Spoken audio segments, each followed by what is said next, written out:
รายการต่อไปนี้เป็นรายการทั่วไปสามารถรับชมได้ทุกวัย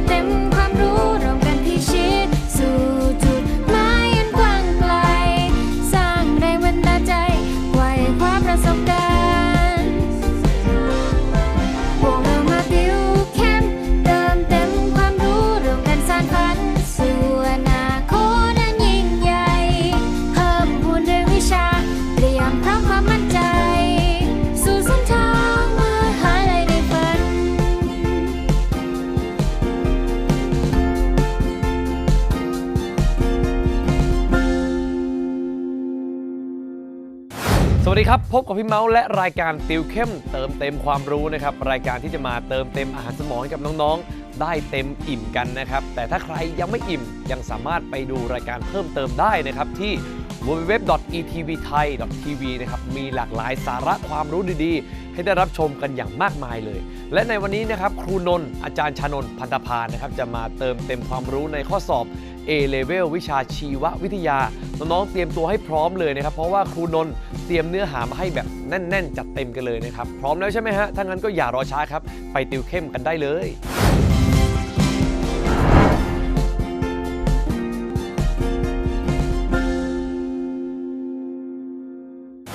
สวัสดีค่ะทุกคนนะคะพบกับรายการติวเข้มเติมเต็มความรู้นะคะกับครูพี่นนท์ของเรานั่นเองนะคะในรายวิชาวันนี้คือ A-Level ชีววิทยาของเรานะคะน้องๆที่ดูทางบ้านนะคะสามารถดาวน์โหลดเอกสารได้เลยตามนี้เนาะ www.etvthai.tv นั่นเองค่ะ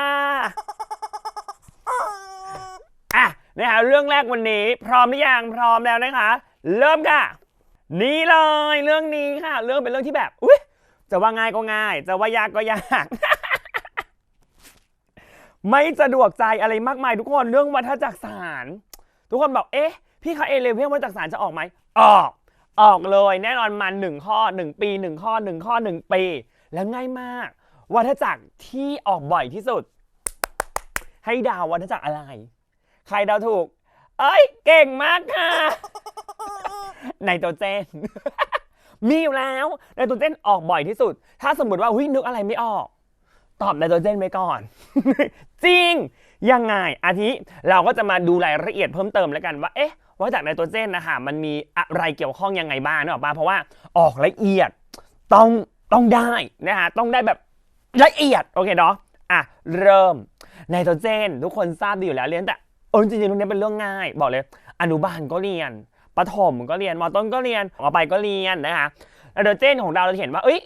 รูปที่มีเยอะที่สุดเลยก็คือสารในรูปของไนโตรเจนที่เยอะสุดก็คือแก๊สไนโตรเจนถูกไหมคะและเป็นแก๊สที่มีปริมาณมากสุดในโลกด้วยถูกไหมอนุบาล2เรียนมาแล้วเรียบร้อยนะทีนี้แต่ว่าต้องบอกว่าไนโตรเจนแก๊สของเราตัวนี้ค่ะสิ่งมีชีวิตบนโลกพืชสัตว์นักเรียนคุณครูเอามาใช้ได้ไหมไม่ได้เราไม่สามารถหายใจแล้วไนโตรเจนมาใช้ได้เลยนึกออกปะไม่ได้ดังนั้นมันก็ต้องมีการหมุนเวียนวัฏจักรและเป็นหนึ่งในวัฏจักรที่หมุนเวียนโดยผ่านสิ่งมีชีวิตตัวเล็กๆของเรานั่นเองนะคะซึ่งสิ่งมีชีวิตตัวเล็กๆพวกนี้แหละค่ะเราเรียกว่าจุลินทรีย์ของเรานั่นเองหรือแบคทีเรียนะคะจะเริ่มเลยนะเริ่มแรกก็ต้องตรงนี้ก่อนไฮไลท์ไว้เบาๆลูกไนโตรเจนแก๊สแต่ยังใช้งานไม่ได้ตามลูกศรมาเลยค่ะดอกแดกเอาแล้วมี2กลุ่มกระบวนการนี้นะคะในกระบวนการนี้ที่บอกว่าเปลี่ยนจากไนโตรเจนแก๊สของเรานะคะเป็นรูปอื่นเราเรียกว่าไนโตรเจนอะไรมือคุณออกเนาะ ฟิกเซชันค่ะไนโตรเจนฟิกเซชันซึ่งฟิกเราจะเจอศัพท์นี้ในชีวะบ่อยมากทุกคนมันแปลว่าการตรึงแล้วตึงหมายคือยังไงหมายคือว่ามีการดึง มีการดึงมาจากอวกาศเนี่ยออกมานึกถึงท่าเต้นแถวบ้านเราดึงประมาณนี้ก็คือท่าฟิกซิ่งนั่นเองนะคะคิดท่าให้ด้วยเลิศมะเลิศ ก็คือเปลี่ยนรูปจากไนโตรเจนแก๊สในบรรยากาศนะคะให้เป็นแอมโมเนียหรือแอมโมเนียมตรงนี้นั่นเองนะซึ่งตรงนี้แหละค่ะเราจะอาศัยแบคทีเรีย2กลุ่มที่1ตรงนี้ทุกคนน่าจะลองอ่านภาษาอังกฤษพร้อมกันไนโตรเจนฟิกซิ่งแบคทีเรียลิวิงอิลิกุมรูทนาดูด น่าเกลียดนะคะก็คือพูดง่ายว่ามันเป็นกลุ่มของแบคทีเรียที่อยู่ในปมรากพืชตระกูลถั่วนะฮะพี่เขียนถั่วเฉยๆนะเพราะคำว่าปมรากพืชตระกูลถั่วเนี่ยน่าจะเป็นศัพท์ที่รู้จักกันอยู่แล้วนะคะศัพท์นี้แบบไม่ยากนะฮะคุ้นหูเลยอะเหมือนพูดประโยคแล้วมันปมรากพืชต้องมีตระกูลถั่วมานึกออกปะ1 อันซึ่งอันเนี้ยก็คือเป็นสิ่งมีชีวิตที่เหมือนว่าเป็นแบบซิมไบโอซิสกันก็คืออยู่ด้วยกันตลอดเวลากับรากพืชตระกูลถั่วไม่มีตระกูลถั่วไม่มีพืชตระกูลถั่วนึกออกปะแยกจากกันไม่ได้อีกกลุ่มนึงค่ะก็จะเป็นเขาเรียกก็เป็นเหมือนเป็นพวกแบบแบคทีเรียอิสระที่อยู่ในดินอยู่แล้วค่ะล่องลอยอยู่ในดินอยู่แล้วแบบลอยไปลอยมาอย่างเงี้ยอยู่ในดินอยู่แล้วอันนี้เราเรียกว่าเป็นพวก free living ก็ได้อันนี้เสริมให้เฉยๆเป็นพวก free living มัน free คืออิสระถูกไหมเหมือนอยู่อิสระอะไรประมาณนั้นก็คือกลุ่มแบคทีเรียเหมือนกันแต่ว่าไม่ได้อยู่ในปมและพืชตระกูลถั่วซึ่งทั้ง2 กลุ่มนี้ช่วยกันค่ะในกระบวนการเปลี่ยนไนโตรเจนแก๊สของเราตัวนี้ให้กลายเป็นแอมโมเนียนะเราเรียกกระบวนการนี้ว่าไนตริฟิเคชันนะคะกระบวนการที่1มาแล้วนะกระบวนการที่1มาแล้วนะซึ่งต้องมีเพิ่มนิดนึงโลกบอกแล้วเขาทำออกละเอียดอย่างเช่นแบคทีเรียในปมและพืชตระกูลถั่วต้องฝากจำชื่อหน่อยจริงๆไม่ต้องจำจะจำหรือไม่จำเอาไงครับพี่เอายังไง ก็คืออ่านผ่านๆให้พอเห็นแล้วแบบอุ้ยคุ้นๆเหมือนจะถูกเพราะว่าโจทย์มันไม่ได้ถามแบบเอาเป็นเอาตายถามละเอียดถามยากมันเหมือนข้อได้ถูกข้อได้ผิดก็อ่านผ่านๆไปเบอร์ไปนึกออกปะดังนั้นตรงเนี้ยจำชื่อหน่อยละกันเราเรียกว่ายาสูมไลโซเบียมHIZOBIUM ไลโซเบียมทุกคนรู้จักดีคุ้นอันต่อมาค่ะพวกเป็น free living ก็อย่างเช่นพวกเคยออกข้อสอบแต่ว่านานแล้วแต่ก็ปีใหม่ๆก็ออกอยู่แล้วแบบป่ะออกปีละข้ออยู่ดีพวก Nostoc อันนี้อาจจะไม่คุ้นหูก็อ่านไปก่อน Nostoc Anabaena BAE นะครับ BAENA แล้วก็Oscillatoria อ่านผ่านๆโลกนะคะ Oscillatoria นะคะย้ำอีกครั้งนะคะกลุ่มของ Free Living มี Nostoc Anabaena Oscillatoria นะครับประมาณนี้ทีนี้ขั้นตอนที่2ค่ะพึ่งขั้นแรกตายแล้วคุณมาพึ่งขั้นแรกขั้นที่2เราจะเป็นการเปลี่ยนแอมโมเนียนะคะเป็นไนไตรท์แล้วก็เปลี่ยนจากไนไตรท์เป็นไนเตรตซึ่ง2ขั้นนี้มันมี2สเต็ปแต่มันเป็นขั้นเดียวกันนะคะขั้นที่2ค่ะเราเรียกว่าไนตริฟิเคชันก็คือเปลี่ยนจากแอมโมเนียพวกนี้เป็นไนไตรท์แล้วก็เป็นไนเตรตนะคะแอมโมเนียกับแอมโมเนียเป็นยังไงก็คือมันคล้ายๆกันแหละก็คืออยู่ในรูปของ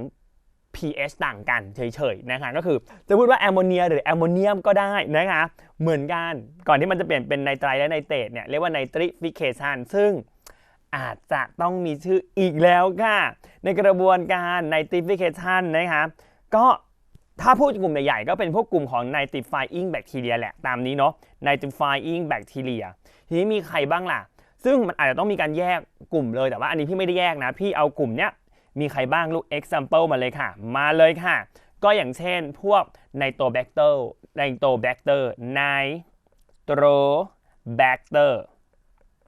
กับอีกกลุ่มหนึ่งก็คือเป็นพวกของแบบไนโตสไปร่าพวกนี้ได้เลยแต่ต้องบอกว่าโจทย์บางทีโจทย์ใหม่ๆของเราอะนะคะที่เราจะเจอในปีเนี้ย667เนี่ยไม่ได้ถามเจาะแน่นอนแต่ว่าอาจจะมีพูดถึงดังนั้นถ้าพูดถึงเนี่ยมันไม่ค่อยหลอกจุดนี้หรอกเพราะมันเป็นทางความจำมันจะน่ารักสสบทเราจะน่ารักค่ะอุ้ยนี่อวยแล้วนะนึง เขาจะไม่ถามอะไรที่เป็นแบบไร้สาระมากทีนี้ตรงนี้มันจะมีความเก๋ที่เราพูดมาทั้งหมด3ขั้นตอนตรงนี้ค่ะเป็นขั้นตอนของเกิดจากแบคทีเรียถูกไหมแต่แบคทีเรียต้องอยู่ในสภาวะที่แบบมีออกซิเจนแต่ขั้นตอนสุดท้ายค่ะขั้นตอนที่3เราจะเห็นว่าเราจะเรียกว่า denitrification ขั้นนี้นะคะ denitrification ก็คือมันจะเป็นเพียงขั้นเดียวและขั้นสุดท้ายที่อาศัยแบคทีเรียที่อยู่ในสภาวะที่มันไม่มีออกซิเจนซึ่งแถวบ้านเราก็เลยเรียกว่าเป็นพวกเขาเรียกว่า anaerobic bacteria นั่นเองนะฮะดังนั้นวัฏจักรนี้หมายความว่าต้องอาศัยอะไรลูกใช้ออกซิเจนนะแล้วก็ไม่ใช้ออกซิเจนคู่กันถึงจะเปลี่ยนไนโตรเจนแก๊ส เป็นแอมโมเนียไนไตรท์ไนเตรตเปลี่ยนเป็นไนโตรเจนแก๊สอีกรอบหนึ่งวนครบวัฏจักรพอดีซึ่งกลุ่มของ denitrification ก็มีไม่เยอะค่ะอย่างเช่น pseudomonad เอาตัวเดียวพอโลกขออนุญาตเปลี่ยนเป็นสีน้ำเงินสีฟ้านะ pseudomonad บายมีคำศัพท์เพิ่มเติมมาค่ะ pseudo เดี๋ยวเราจะเจอเยอะเหมือนกันนะคะ pseudo ของเราแปลว่าปลอมแปลว่าปลอมเปลือกเทียมอะไรอย่างเงี้ยได้ออกปะประมาณนั้นนั่นคือโมแนดเทียม ไม่ใช่ประมาณนี้พอเห็นภาพเนาะซึ่งเดี๋ยวเราจะไปดูข้อสอบกันนะคะว่าข้อสอบจริงของเราใน 2-3 ปีล่าสุดเนี่ยออกแบบไหนไม่ยากพร้อมหรือยังไปค่ะ ข้อหนึ่งอ่านโจทย์ก่อนโจทย์ยาวมากวัฏจักรไนโตรเจนอาศัยผู้ย่อยสลายสารอินทรีย์ในดินเพื่อทำให้เกิดการเปลี่ยนเป็นแก๊สไนโตรเจนในอากาศเป็นสารรูปอื่นๆเพื่อให้พืชนำไปใช้ประโยชน์ยังไม่มีอะไรเกิดขึ้นเลยนะฮะโจทย์ยังไม่ได้บอกอะไรเลยนะฮะแล้ววนกลับเป็นการเคลื่อนไหวอีกครั้งดังภาพทำไมเสียเวลาเวอร์นะคะน้องไก่งงแล้วนะถ่ายถามว่าจากข้อมูลนะคะข้อใดก็ถึงการทำงานของจุลินทรีย์ในขั้นตอนต่างๆได้ถูกต้องทีนี้เนื่องจากเราเก่ง มากทุกคนเราตอบเลยขั้นตอน A ค่ะ A ที่เป็นไนโตรเจนเป็นแอมโมเนียมเนี่ยขั้นเนี้ยเรียกว่าอะไรค่ะทุกคนมาเลยค่ะมีคนอยู่ไหม นะคะA ของเราเนาะก็คือเป็นการดึงไนโตรเจนนะคะก็เรียกว่าเป็นไนโตรเจนฟิกซิ่งนั่นเองนะคะเป็นไนโตรฟิกซิ่งนะคะที่เขียนย่อๆเนาะก็คือขั้นตอนของฟิกซิ่งนะคะฟิกซิ่งส่วน B bird ค่ะเป็นแอมโมเนียของเรานะคะขั้นนี้ก็อาจจะพูดอันนี้ก็ได้นะคะว่าเป็นขั้นตอนของพวกแอมโมนิฟิเคชันก็ได้นะคะแต่โจทย์ไม่ได้ถามหรอกเราเติมไปเฉยๆนะคะส่วนขั้น C cat กับ D dog ค่ะเป็นขั้นเดียวกันก็คือเป็นอะไรคะลูกหาไนติฟินะคะไนติและ 11ก็ต้องเป็น D90 ถูกไหมคะ denitrification อันนี้เอาคร่าวๆยังไม่ได้อ่านช้อยแต่จริงๆโจทย์แบบนี้ควรทำยังไงก่อนลูกควรอ่านช้อยก่อนแล้วเขาว่าเพราะโจทย์มันถามเองถูกไหมว่าข้อใดถูกต้องนั้นต้องมาดูช้อยทีละช้อยอยู่ดีโจทย์ให้อะไรมายังไม่ต้องสนใจดูช้อยเสร็จกลับมาดูโจทย์แล้วกลับไปดูช้อยใหม่งง ข้อ 1ขั้นตอน A ค่ะเขาเรียกว่าแบคทีเรียตึงแก๊สไนโตรเจนในอากาศเปลี่ยนเป็นแอมโมเนียด้วยกระบวนการแอมโมนิฟิเคชันใช่ไหมลูกผิดเลยผิดตรงกระบวนการถูกไหมกระบวนการเราต้องเป็นอะไรคะฟิกซิ่งเปลี่ยนจากอากาศต้องฟิกซิ่งประมาณนี้ 2. B bird ค่ะแบคทีเรียเป็นแอมโมเนียเป็นแอมโมเนียมด้วยกระบวนการไนตริ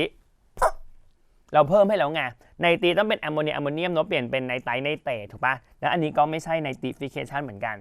อาจจะเป็นแอมโมนีนะคะแอมโมนีนั่นเองส่วนข้อที่ 3ขั้น C cat ผู้ย่อยสลายสารอินทรีย์เช่นเห็ดลาเนี่ยทุกคนเห็ดลาเป็นใครทุกคนได้อยู่แล้วในใจเห็ดลาไม่ใช่ผู้ย่อยสลายใช่ไหมใช่เห็ดลาเป็นผู้ย่อยสลายค่ะแต่เห็ดลาไม่ได้คนเปลี่ยนแอมโมเนียเป็นไนไตรท์ถูกไหมขั้นตอนพวกนี้ในวัฏจักรสารตรงนี้ค่ะเกี่ยวข้องกับใครเกี่ยวข้องกับแบคทีเรียหมดเลยถูกปะส่วนเห็ดลาเป็นผู้ย่อยสลายสารอินทรีย์ก็คือเปลี่ยนสารอินทรีย์ให้เป็นอะดินทรีย์อีกทีหนึ่งไม่ได้เกี่ยวข้องกับวัฏจักรสารตัวใดตัวหนึ่งเป็นการหมุนเวียนสารของเราในรูปของสารอินทรีย์เป็นอะดินทรีย์เฉยๆนั้นเห็ดลาเนี่ยตัดทิ้งเลยเนาะจะไปออกในเรื่องนี้มากกว่าในเรื่องของพวกโซอาหารสายใยอาหารอะไรแบบเนี้ยนะคะส่วนข้อ 4 ค่ะขั้น D dog แบคทีเรียบางชนิดค่ะเปลี่ยนไนไตรท์เป็นไนเตรตด้วยกระบวนการดีไนเตเปลี่ยนกลับเป็นก๊าซไนโตรเจนไม่ใช้ออกซิเจนนึกออกปะมันคีย์เวิร์ดมาครบเลยดังนั้นตอบข้ออะไรลูกค่ะข้อที่ 5 ค่ะเก่งมากค่ะ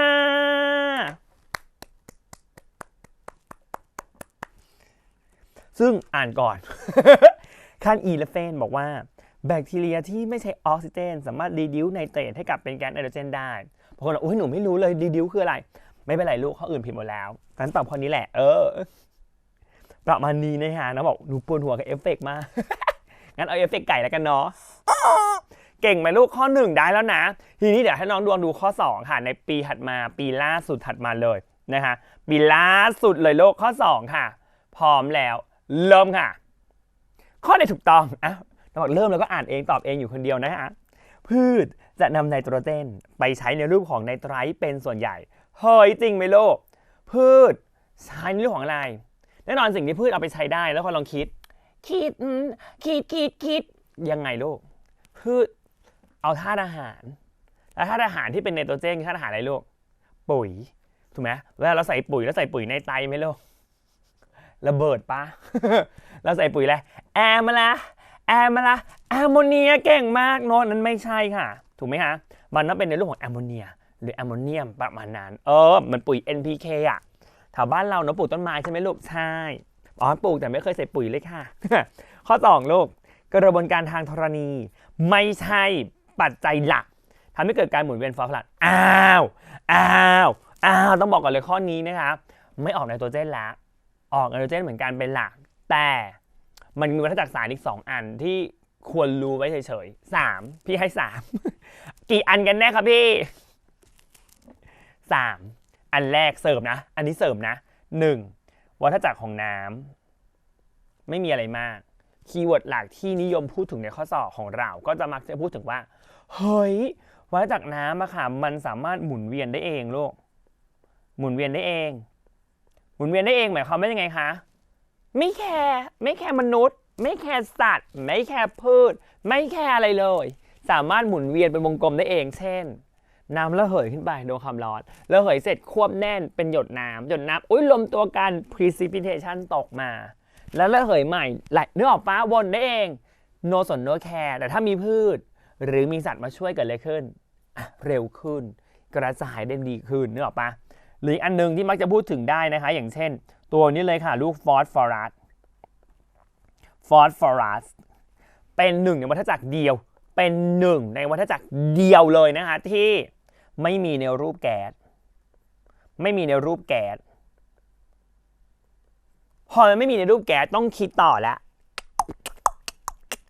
ยังไงลูกมันช่วยอะไรได้ ก็คือมันไม่ไกลอย่างเช่นสมมติหนูผายลมแล้วกัน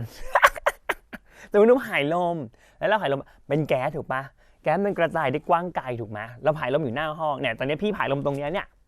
หลังห้องได้ยินหมดละ หลังห้องได้ยินว้าหลังห้องได้กินหลังห้องจะแบบมันไปได้ไกลแต่ฟอสฟอรัสไม่ใช่ไม่เหมือนวัฏจักรอื่นๆที่มีในรูปแก๊สถูกปะแล้ววัฏจักรมันจะหมุนฟอสฟอรัสมันจะหมุนเวียนแบบในพื้นที่แคบๆของเขาผ่านกระบวนการทางธรณีนี่แหละเช่นผุพังแตกสลายไปละลายอยู่ในน้ำตกตะกอนกลายเป็นดินเป็นหินใหม่เนี่ยหรอปะหมุนวนอยู่แค่นั้นดังนั้นอันเนี้ยก็เลยถือว่าข้อ2เนี่ยถือว่าเป็นปัจจัยหลักเลยนะคะก็ผิดอีกเหมือนกันค่ะอีกวัฏจักรหนึ่งที่พูดถึงได้ก็คือซัลเฟอร์แต่จริงๆซัลเฟอร์หรือน้ำทุกคนรู้อยู่แล้วแต่ซัลเฟอร์พูดหน่อยว่ามักจะเกี่ยวข้องกับอะไรคะฝนกรดบางคนบอกพี่คะพี่หนูดูช้อย5มาหนูเห็นอะไรบางอย่างในช้อย5บอกว่ากรรมฐานซัลเฟอร์แหละอันเดียวกันนะฮะในรูปแก๊สซัลเฟอร์ไดออกไซด์ในชั้นบรรยากาศเมื่อทำปฏิกิริยากับน้ำจะตกลงสู่พื้นดินเรียกว่าฝนกรดจริงไม่จริงจ้า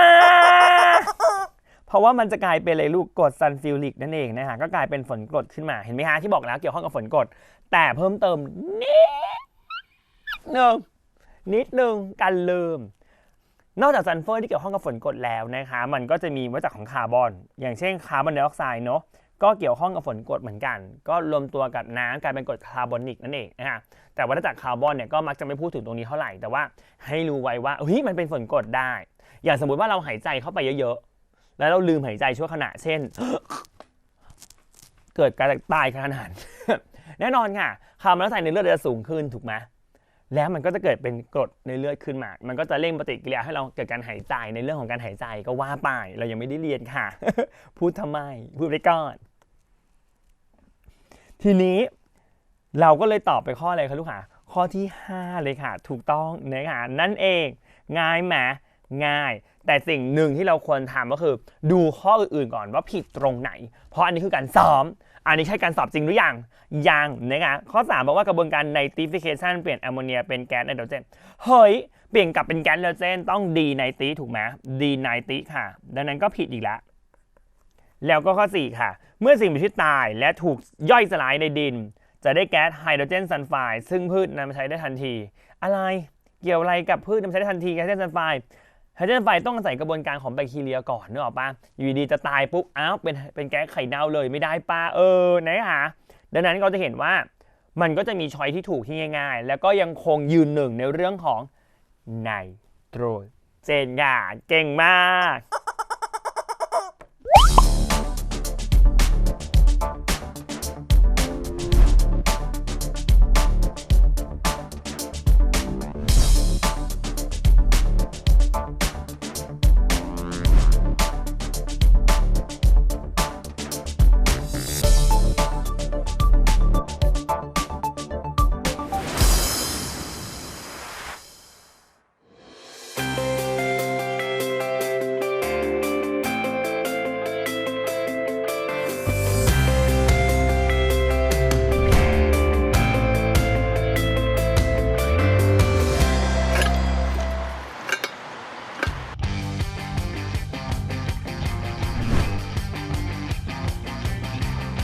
ก็จากที่โรงเรียนเราเปิดมาก็80 กว่าปีแล้วนะครับ ก็มีการพัฒนาปรับปรุงหลักสูตรมาเป็นลำดับ จากเดิมที่มีหลักสูตร3 สาขาหลักๆก็คือสาขาช่างเครื่องกลที่จบออกมาแล้วเนี่ยเป็นพนักงานรถจักรสาขาการเดินรถที่จบออกมาแล้วทำงานด้านสถานีเป็นเสมียนสถานี แล้วก็สาขาโยธาบำรุงทางแล้วก็บำรุงช่องน้ำอะไรพวกนี้นะครับ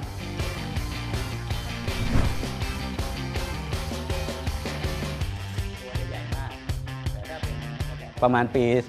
2556 เนี่ยเราได้สร้างหลักสูตรขึ้นมาใหม่อีก 2 สาขาวิชาเนื่องจากว่าเทคโนโลยีมันเปลี่ยนแปลงแล้วก็ระบบรถไฟฟ้ามีบทบาทเข้ามาสำคัญในยุทธศาสตร์ชาติของเรานะครับเราจึงสร้างหลักสูตรพวกนี้เพื่อตอบสนองระบบรถไฟฟ้าอีก 2 สาขาวิชาคือสาขาช่างซ่อมบำรุงรถไฟฟ้าแล้วก็สาขาช่างซ่อมบำรุงอนุสัญญาณและโทรคมนาคมนะครับ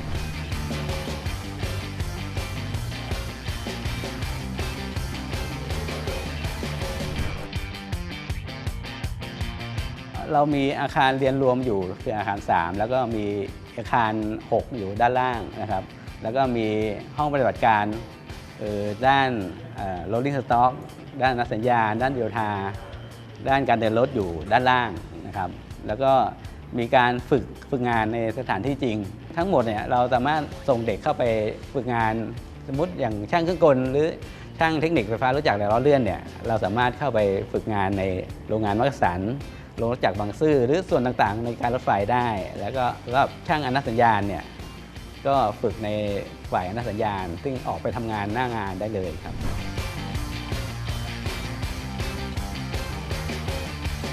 เรารับเด็กที่จบปวชถ้าเป็นเดินรถเนี่ยเรารับพาณิชยกรรมทุกสาขาเลยเรามองว่าจบสาขาพาณิชย์เนี่ยสามารถเรามาเรียนต่อประยุกต์ใช้ความรู้เดิมแล้วก็มาเรียนต่อเพิ่มเติมได้เลยนะครับสำหรับสาขาช่างเครื่องกลเนี่ยเราจะรับที่จบเครื่องกล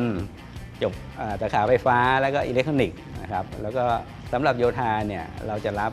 พวกจบโยธาก่อสร้างช่างสำรวจสาขาช่างอนุสัญญาณและโทรคมนาคมเราจะรับเมนไฟฟ้าอิเล็กทรอนิกส์แล้วก็อิเล็กทรอนิกส์สื่อสารแล้วก็แมคคาโทรนิกส์พวกนี้ครับ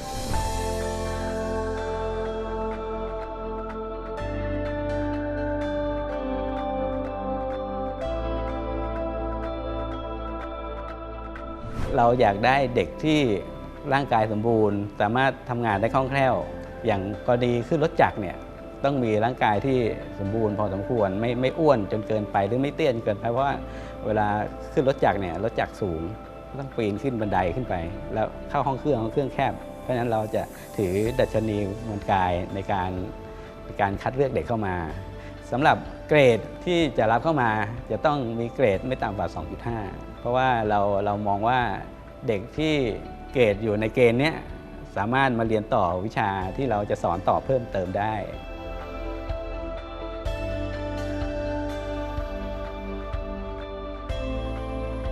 โรงเรียนรถไฟเราก็พยายามจะสร้างคนรุ่นใหม่ๆเข้ามาเพื่อพัฒนาองค์กรของเราผลิตคนออกไปเนี่ยมันสร้างความภาคภูมิใจให้ตัวเขาคืองานที่เขาทำเนี่ยมันยิ่งใหญ่เหมือนเขาสามารถควบคุมรถได้ สามารถดูแลชีวิตผู้โดยสารซึ่งประมาณค่าไม่ได้เนี่ยเขาสามารถควบคุมได้สามารถดูแลทรัพย์สินของการรถไฟได้จนถึงปลายทางพวกนี้เขาจะภาคภูมิใจมาก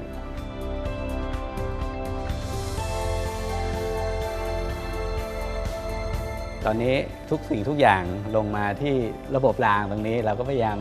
สร้างคนเพื่อให้มีคุณภาพเข้าไปในองค์กรเพื่อประเทศชาติของเราในอนาคตนะครับเพราะว่าระบบรางเนี่ยเป็นระบบที่การขนส่งที่มีคุณภาพดีราคาถูก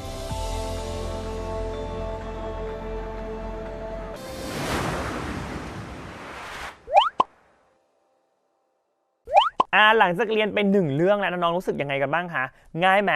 ง่ายบางคนแบบว่าโอ้ง่ายจริงค่ะบรรลุแล้ว บางคนบรรลุแล้วแบบเรื่องต่อมาง่ายกว่าบอกเลยเรื่องต่อมาง่ายกว่าง่ายแบบง่ายนั่นคือเรื่องอะไรคะลุงอาอีกแล้วค่ะให้ทายไม่ต้องทายก็ตอบได้เนอะนั่นคือเรื่องอะไรคะประชากรนั่นเองค่ะแต่ต้องบอกว่าประชากรที่เราจะพูดถึงตรงนี้นะคะมาปีละข้อเหมือนกันเฮ้ยอีกแล้วซึ่งสมมติเราดูเทปหนึ่งเนี้ยสมมติมี3เรื่องได้3ข้อแล้วนะ3ข้อจาก40กว่าหุ้ยกี่เปอร์เซ็นต์ไม่รู้เกือบเกือบ10%น่ะนึกออกปะลูกเยอะไหมดูสัก5เทปอุ้ยได้ 50%หุ้ยแค่นี้นะลูกเกือบติดหมอนแล้วนะเกือบต้องไม่ใช้วิชาอื่นด้วยนะฮะไม่ยากเลยแต่ประชากรตรงนี้ต้องบอกว่ามันไม่ใช่พันธุศาสตร์ประชากรในงานนั้นมันจะเป็นคนละเรื่องกันเราจะพูดถึงประชากรทั่วไปต้องถามทุกคนก่อนว่าประชากรคืออะไร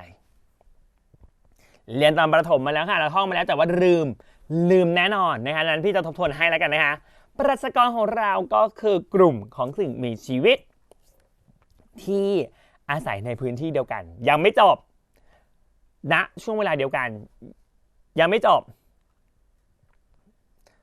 โดยจะต้องบอกชนิดที่อยู่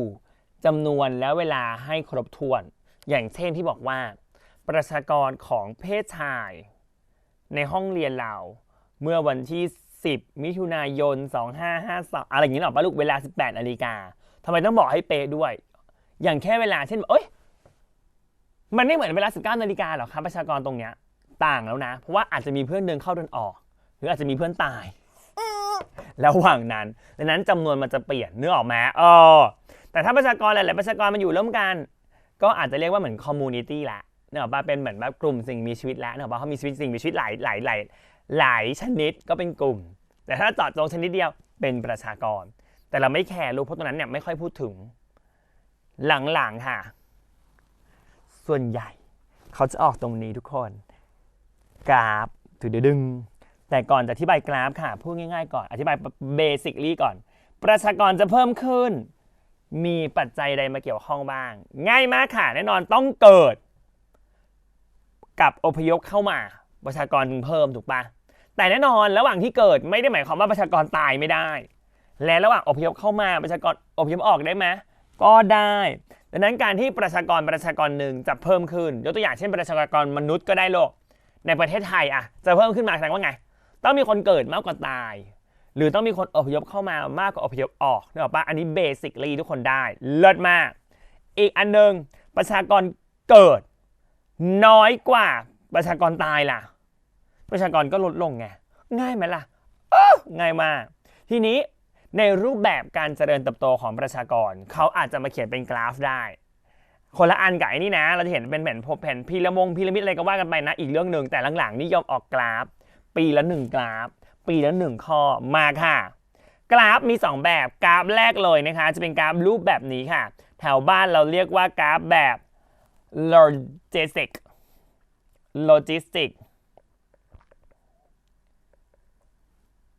curve หรือ logistic growth curve นะฮะเอาให้ยาวๆเอาให้ยาวที่สุด logistic growth curve หรือมีอีกค่ะเราจะเห็นกราฟมันเป็นรูปอะไรลูกมันเขียนเหมือนยังไงลูกเหมือนตัว S เลยเรียกว่า S shape กราฟแบบ S shape ก็ได้หรือเมฆ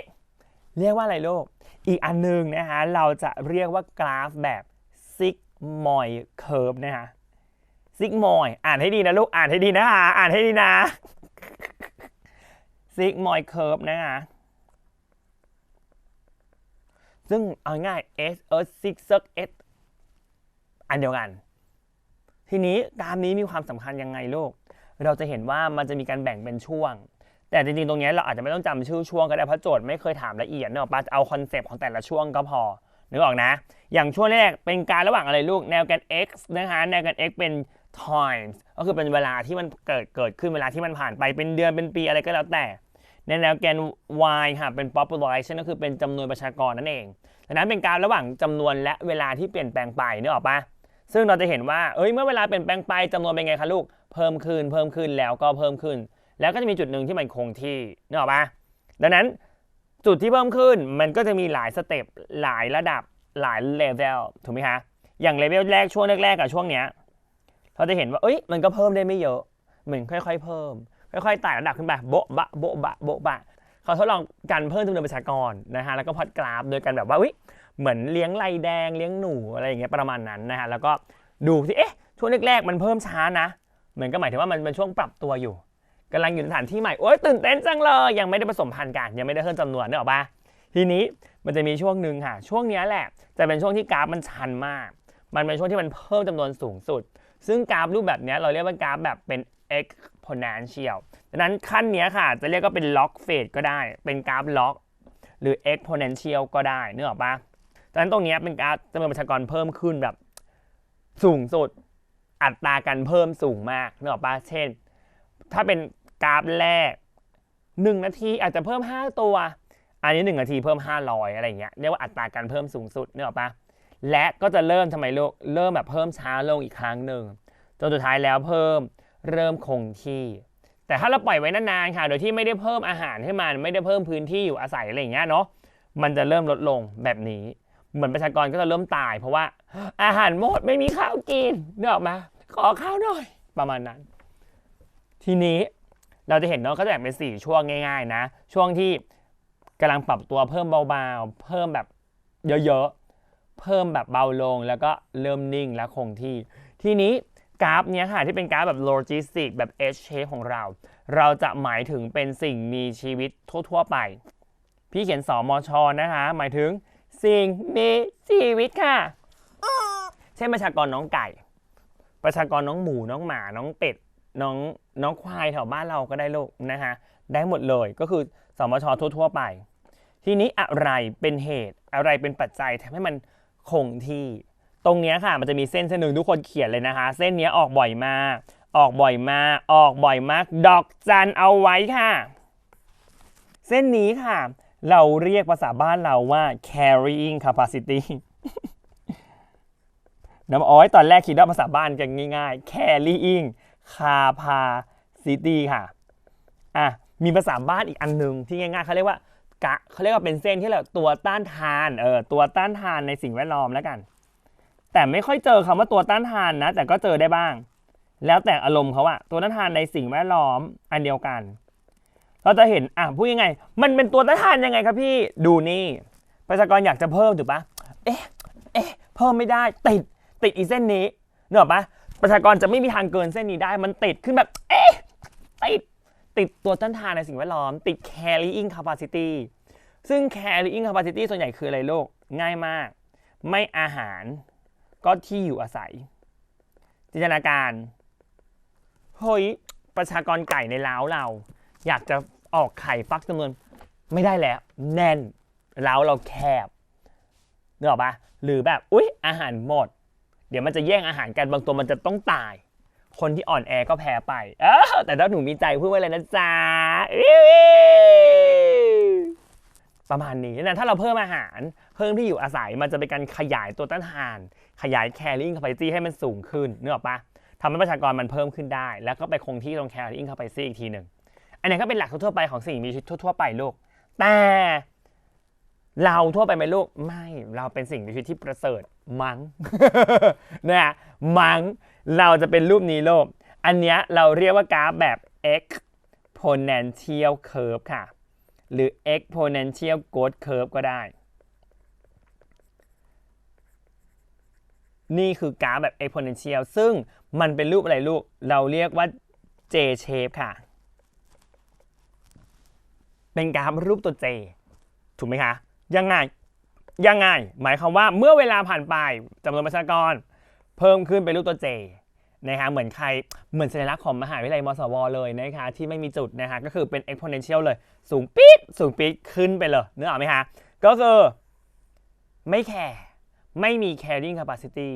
ไม่สนพื้นที่อยู่อาศัยไม่สนอาหารเพราะทำไงลูกที่อยู่อาศัยไม่พอเป็นไงลูกนอนทับกันไปเลยค่ะเป็นคอนโดปลูกอีกเพิ่มอีกฉันสร้างเองได้แม่สร้างได้อาหารไม่พอทำปศุสัตว์ทำกสิกรรมก็หาอะไรกินแปลกๆไปเรื่อยอย่างนะคะเพื่อให้มันอยู่รอดนึกออกปะก็คือไม่ได้แข่ก็คือจำนวนประชากรมนุษย์เราเพิ่มขึ้นแบบไม่มีจุดสิ้นสุดนั่นเองทีนี้จบเรื่องกราฟแล้วเปรียบเทียบนิยมเนี่ย2อันเนี้ยออกแน่นอนไม่ออกก็คือไม่ออก แต่ส่วนใหญ่ออกแน่นอนทุกคนไม่ต้องกังวลไปค่ะทีนี้อันนี้แถมให้อันนี้แถมจริงๆอันนี้เป็นกราฟเหมือนกันแต่ไม่ใช่กราฟการเพิ่มจำนวนของประชากรเป็นกราฟเขาเรียกว่ากราฟการรอดชีวิตของประชากรดูว่าประชากร1 จะมีการรอดชีวิตแบบใดของเรานะคะซึ่งการรอดชีวิตเนี่ยแล้วแต่สิ่งมีชีวิตด้วยมันจะแบ่งเป็นทั้งหมด3 type นะคะ type 1 type 2 และ type 3 นะฮะน้ำลายน่าเกลียดมากเลยค่ะทุกคนเอาใหม่นะคะ type 1 type 2 และ type T ค่ะทีนี้เป็นกราฟระหว่างอะไรนะคะเป็นกราฟระหว่าง maximum lifespan percentage คืออะไรคะลูกก็คืออายุไขแปลเป็นไทยนะคะอายุไขแนวแกน y ค่ะ number of survival ก็คือเหมือนว่าการรอดชีวิตนึกออกปะสเกลการรอดชีวิตทุกคนลองดูคร่าวๆก่อนน้องคิดว่าใครสีไหนคะสีแดงดำหรือน้ำเงินใครรอดชีวิตมากกว่ากันสีแดงถูกไหมคะน้องบอกดังนั้นหมายความว่าสีแดงของเราเป็นสิ่งมีชีวิตที่รอดชีวิตสูงมากแล้วค่อยไปตายตอนสิ้นอายุไขแต่ปัจจุบันอาจจะไม่ใช่กราฟรูปแบบนี้หรอกปะอาจจะรอดมาจริงแล้วก็ตายเลยจบเหมือนเราไม่ใช่ค่ะก็คือเอาง่ายๆว่ามันจะไม่ค่อยตายตอนเด็กซึ่งกราฟที่1ตรงนี้ type 1 ของเราจะเป็นกราฟที่ดีมากมันจะมีสิ่งที่พิเศษเพิ่มขึ้นมาก็คือมันมีการดูแลจากพ่อแม่ค่ะมันมีคุณพ่อคุณแม่เขียนคุณพ่อคุณแม่สวยๆมีการดูแลจากคุณพ่อคุณแม่นะคะทำให้แบบตอนเด็กๆเราไม่ตายเรารอดไม่เหมือนกับสิ่งมีชีวิตเพื่อนเราเช่นหอยตัวนี้ถูกปะพ่อแม่คลอดลูกเสร็จฉันไปแล้วนะบ๊ายบายดูแลตัวเองนะลูกนะเดี๋ยวเจอกันตอนโตอะไรอย่างเงี้ยหรอปะก็คือไม่ดูแลเลยดังนั้นก็เลยตายง่ายตอนเด็กๆหรอปะแล้วสักพักหนึ่งค่อยอะไรคะก็รอดเลยตายคือตายเลยรอดคือรอดเลยนั้นมันจะมีความต่างกันนิดนึงก็คือว่าถ้าเป็นสิ่งมีชีวิต type T ของเราตรงนี้ค่ะมันจะเป็นยังไงมันมักจะมีลูกเยอะฉันไม่ดูแลลูกฉันเน้นจำนวนค่ะเอาเน้นจำนวนไปก่อนเขียนว่าเน้นจำนวนซึ่งก็คือรู้อยู่แล้วเดี๋ยวลูกฉันตายเยอะแน่ๆฉันคลอดทีเป็น100เป็น1,000ตัวเนี่ยหรอปะไม่แคร์แต่ของเราเป็น type 1 มี parental care มีการดูแลจากคุณพ่อคุณแม่เขียนศัพท์นิดนึงแล้วกันนะลูกนะเพราะบางทีมันออกศัพท์ parental แปลว่าคุณพ่อคุณแม่นะจริงๆอาจจะไม่ได้หมายถึงพ่อแม่ดูแลก็ได้นะทุกคนบางคนจะแบบหนูเติบโตมากับคุณยายคุณย่าคุณปู่คุณตาก็ได้นะไม่ต้องน้อยใจไม่ต้องร้องไห้นะพี่หมายถึงว่าเราเกิดมาแล้วเรามีคนดูแลผมแบบพี่หนูไม่ใช่หนูเกิดมาแล้วหนูดูแลตัวเองบ้าเหรอหนูหาอาหารกินเองเหรอลูก ไม่ได้นะคะก็คือมันก็เลยรอดทีนี้สิ่งที่โจทย์ชอบถามคือถาม example ของสิ่งมีชีวิตแต่ละ type พี่ก็จะมีให้ทุกคนได้นั่งท่องจำเป็นบทเพลงที่ไพเราะมาก ทุกคนเตรียมตัวนะคะเตรียมตัวร้องตามนะ Type T Type 2 และ Type 1เราจะนั่งท่องจาก Type 3 to 1นะคะซึ่งในช้อยจะมีทำให้เราตัดช้อยได้และถ้าอันไหนที่มันนอกเหนือจากเนี้ยเราก็ดูว่าอะไรที่มันคล้ายๆกันเริ่มนะ Type T ของเรานะคะให้ทุกคนลองว่ากุ้งหอยปูปลา Type 2 นกเต่าไฮดราและ Type 1 ค่ะเลี้ยงลูกด้วยนมจริงๆต้องบอกว่าเลี้ยงลูกด้วยน้ำนมนะคะทีทุกคนใส่ทำนองค่ะ1 2 3กุ้งหอยปูปลานกเต่าไฮดราเลี้ยงลูกด้วยนมอีกรอบนึงนะคะกุ้งหอยปูปลานกเต่าไฮดราเลี้ยงลูกด้วยนมประมาณนี้ค่ะทุกคนเรียบร้อยได้แล้วนะ3 type นั่นเองนะคะซึ่ง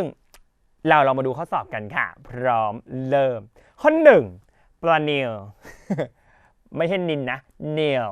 ปลานิลเป็นปลากินพืชที่เจริญเติบโตได้เร็วมีลูกครั้งละมากๆสามารถอยู่ในสภาพแวดล้อมที่แตกต่างหลากหลายได้และทนทานต่อการเปลี่ยนแปลงของสภาพแวดล้อมจากข้อมูลข้อใดเป็นปัจจัยที่มีโอกาสเพิ่ม carrying capacity ของปลานิลในบึงน้ำจืดแห่งหนึ่งมากที่สุดแน่นอนสิ่งที่โจทย์อารัมพบทมาไม่ได้ใช้เท่าไหร่เลยแต่โจทย์ถามว่าเพิ่ม carrying capacity ซึ่งเรารู้แล้วการจะเพิ่ม carrying capacity หรือเพิ่มตัวต้านทานในสิ่งแวดล้อมได้นั้นจะต้องเพิ่มอะไรครับลูกค้าพื้นที่อยู่อาศัยหรือพอทอนะแล้วก็เพิ่มอาหารนั่นเอง2จุดนี้เป็นจุดหลักเลยดังนั้นข้อ1การเพิ่มขึ้นของพืชปลากินพืชต่างถิ่นปลากินพืชต่างถิ่นมาเกิดอะไรขึ้นคะแข่งแย่งแข่งขัน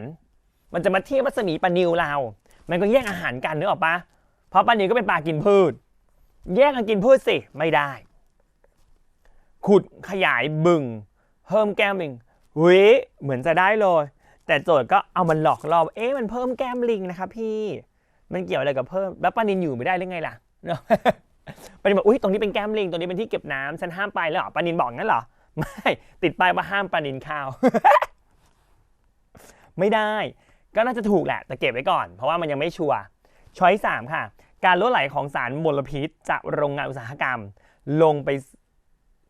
สู่วิ่งลงไปสู่แหล่งน้ำแล้วกันนะคะขออนุญาตแก้โจทย์นะลงไปสู่แหล่งน้ำนะคะแน่นอนสารพิษลงไปแหล่งน้ำเน่าเสียปลาตายอันนี้ก็ไม่ใช่แน่ๆนะครับเพิ่ม carrying ไม่ได้ข้อ4การเพิ่มขนาดของประชากรปลาชะโดซึ่งเป็นผู้บริโภคลำดับสุดท้ายมีผู้บริโภคลำดับสุดท้ายมาหมายความว่าอาจจะเป็นผู้บริโภคที่กินปลานิลนึกออกปะดังนั้นปลาชะโดอาจจะกินปลานิลก็ได้เพราะปลานิลเป็นผู้บริโภคอันดับที่1แหละกินพืชแล้วมีปลาชะโดมากินปลานิลนึกออกปะดังนั้นข้อนี้ทำให้ปลานิลลดลงก็ไม่ใช่ข้อ5การเจริญเติบโตอย่างรวดเร็วของสาหร่ายจนทำให้ปริมาณออกซิเจนในน้ำลดลงสาหร่ายบูม LG บูมมาเลยค่ะเหมือนทะเลบางแสนบ้านเรานึกออกปะซึ่งออกซิเจนในน้ำลดลงไหมลดลงแล้วปลาตายไหมปลาก็ต้องตายลูกปลาก็ใช้ออกซิเจนหายใจนึกออกปะเราจะเห็นว่าก่อนที่ปลาจะเริ่มตายก่อนที่น้ำออกซิเจนจะหมดปลาจะเริ่มขึ้นมาแล้วขึ้นมาเหนือผิวน้ำแล้วก็มาแบบ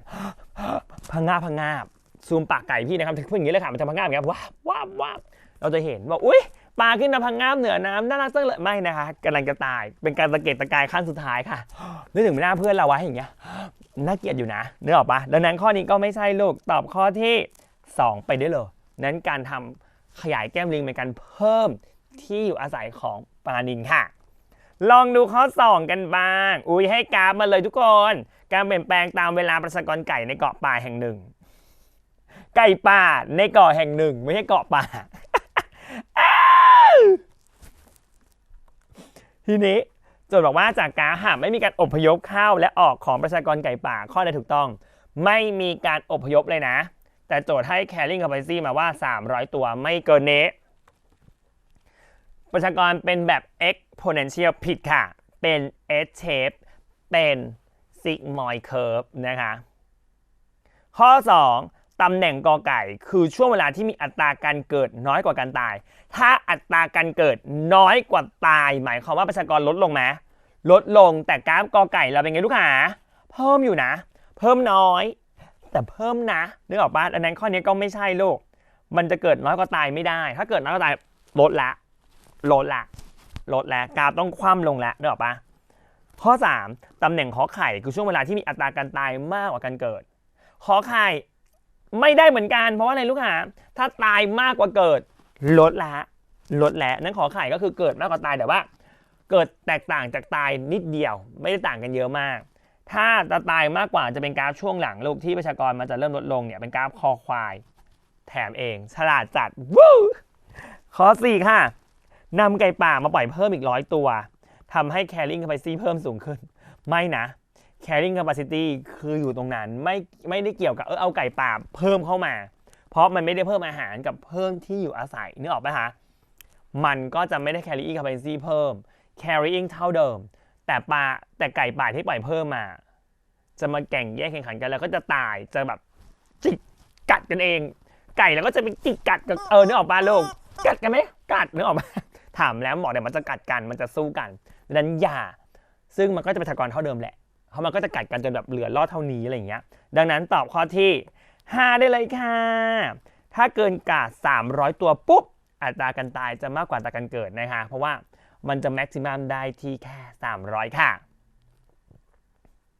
และก็ข้อที่ 3 ค่ะอ่านแบบเร็วๆอ่านคำถามก่อนได้ไหมข้อใดถูกต้องก็ถามเกี่ยวกับแคลรี่ของเราเหมือนกันค่ะทุกคนอ่านโจทย์อย่างรวดเร็ว นกเงือกไม่สามารถเจาะโพรงสร้างรังเองได้เหมือนนกทั่วไปแต่ต้องหาโพรงที่เกิดตามธรรมชาติหรือสัตว์อื่นสร้างขึ้นโดยในฤดูผสมพันธุ์นกเงือกจะจับคู่และหาโพรงรังที่เหมาะสมสำหรับให้นกเงือกเพศเมียขังตัวอยู่ภายในเพื่อออกไข่กกไข่และเลี้ยงลูกจนเติบโตเพื่อที่จะออกสู่โลกภายนอกได้ในช่วงเวลาหลายปีที่ผ่านมาประชากรนกเงือกในป่านั้นที่มีความอุดมสมบูรณ์มากแห่งหนึ่งของประเทศไทยมีจำนวนลดลงเนื่องจากการเผชิญสภาวะการขาดแคลนโพรงรังถ้าโจทย์ในเรื่องประชากรรู้เลยอ้าวขาดที่อยู่อาศัยนี่เองนึกออกปะเจ้าหน้าที่สถานีวิจัยสัตว์ป่าจึงได้เริ่มโครงการซ่อมแซมและปรับปรุงโพรงรังเพื่อแก้ไขปัญหาดังกล่าวข้อใดถูกต้องข้อ 1 การเพิ่มโพรงรังจะทำให้ carrying capacity ของประชากรนกเงือกคงที่มันจะคงที่ได้ยังไงล่ะต้องเพิ่มสิใจเย็นบอกตัวเองใจเย็น ข้อ 2 ค่ะการมีโพรงรังจำกัดจัดเป็นปัจจัยที่ขึ้นกับความหนาแน่นไม่ใช่อ่านดีๆประโยคนี้ทุกคนชอบสับสนปัจจัยโพรงรังจำกัดไม่ได้ขึ้นกับความหนาแน่นแต่ความหนาแน่นขึ้นกับโพรงรังที่มีจำกัดนึกออกปะถ้าโพรงรังเพิ่มขึ้นความหนาแน่นเพิ่มขึ้นได้ดังนั้นมันสลับกันนิดนึงโลกมันก็เลยผิดข้อ 3 ค่ะหากโครงการนี้สำเร็จตัวต้านทานในสิ่งแวดล้อมจะเพิ่มขึ้นถูกต้องเลยนะคะถ้าโครงการสำเร็จปุ๊บทำโพรงเพิ่มโพรงเทียมเพิ่มปุ๊บแน่นอนค่ะ carrying capacity เพิ่มดังนั้นตัวต้านทานในสิ่งแวดล้อมก็เพิ่มแหละอันเดียวกันนะคะส่วนข้อ 4 ค่ะโครงการนี้สำเร็จนะคะอัตราการรอดในช่วงแรกเกิดของนกเงือกจะลดลงอันนี้มันไม่ได้เกี่ยวกับอัตราการรอดในช่วงแรกเกิดอยู่แล้วนะคะมันขึ้นอยู่กับชนิดของสิ่งมีชีวิตนั้นๆเนาะข้อ 5 ค่ะหากโครงการนี้สำเร็จนะคะการแข่งขันในการหาโพรงรังของนกเงือกจะน้อยลงค่ะไม่ได้สูงขึ้นเพราะว่ารังมีมากเกินพอต้องแย่งกันทำไมโลกนึกออกปะเหมือนเราแย่งคนรักคนเดียวกันเมื่อมีมากเกินพอจะแย่งกันไหมไม่ต้องแยกนะคะและเราก็เดินทางมาถึงข้อสุดท้ายจ้า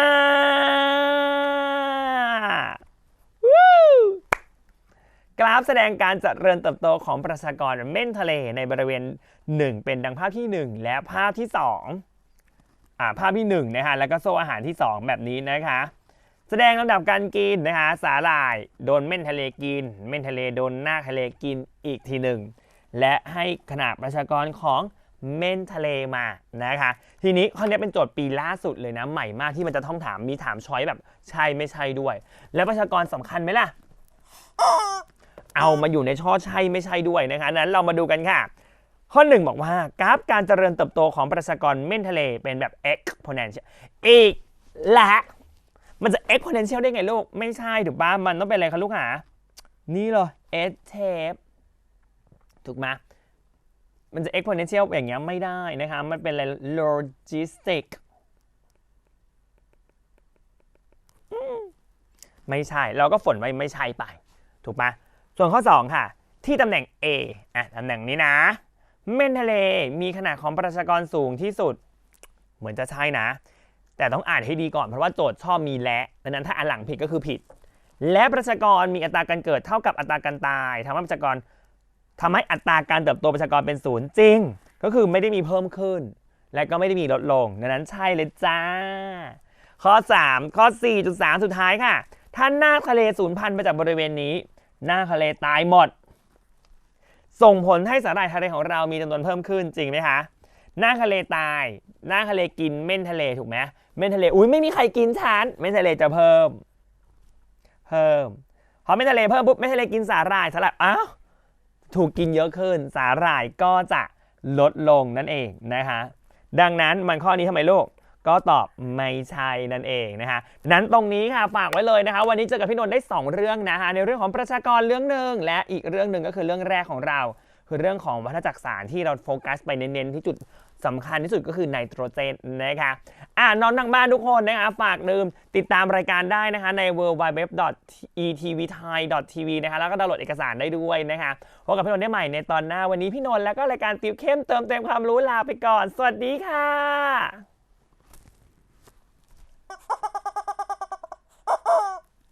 ติวเข้มเติมเต็มความรู้กับข้อสอบ A-Level วิชาชีววิทยากับครูนนท์ไปแล้วนะครับในพาร์ทที่ 1แต่ว่ายังไม่จบแค่เพียงเท่านี้นะครับเพราะว่าครูนนท์มีเทคนิคดีๆมาฝากน้องๆกันต่อในพาร์ทที่ 2 นั่นเองนะครับส่วนใครที่ตามไม่ทันก็สามารถไปดูย้อนหลังได้เลยที่ www.etvthai.tv นั่นเองนะครับมีหลากหลายวิชาให้น้องๆได้ไปทบทวนกันนะครับฝากน้องๆนะครับไปกดติดตามที่ Facebook Page ติวเข้มเติมเต็มความรู้กันไว้ด้วยนะครับสุดท้ายนี้พี่เมาขอให้น้องๆเต็มที่นะครับกับการเรียนและการสอบนะฮะเพื่อได้เรียนในสิ่งที่ชอบให้ได้ทำในสิ่งที่ฝันนั่นเองนะครับวันนี้หมดเวลาลงแล้วนะครับพี่เมาส์และทีมงานติวเข้มเติมเต็มความรู้นะครับขอตัวลาไปก่อนนะครับสวัสดีครับเส้นเลือดในร่างกายเรานะคะจะมีอยู่ทั้งหมด3แบบด้วยกันเส้นเลือดแรกค่ะเราเรียกว่า artery นะฮะทุกคนรู้จักดีแล้วค่ะคำว่า artery ของเรานะคะมีความหมายว่าอะไรใครตอบว่าหมายความว่าเม็ดเลือดแดงตีนะตีปาก